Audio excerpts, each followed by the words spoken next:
Astara rayonundan da xüsusi qonaqlarımız var və istərdim gözəl müğənnimizi Yaşar Şairoğlu'nu dəvət edən, o da 300 kilometr məsafəni qət edib bu günləri Süleyman müəllimi təbrikə gəlir. İki musiqi ilə, biri Azərbaycan, biri də Talış dilində. Buyursunuz.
Sizi salamlayıram və sizin dəyərli qonaqlarınızı salamlayıram.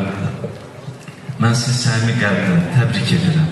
Sizə can sağlığı, Allahın sizə ayırdığı ömrü mənalı, gözəl və sağlam yaşayın. Mən bir daha sizi təbrik edirəm.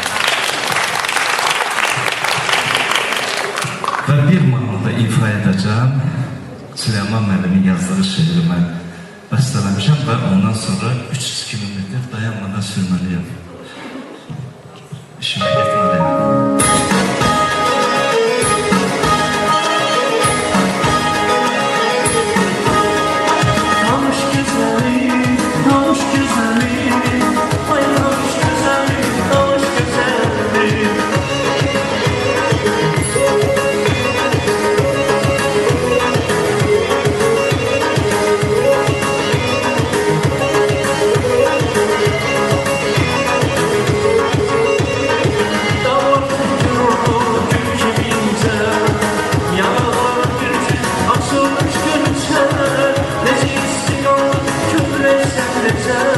Haytan güzelim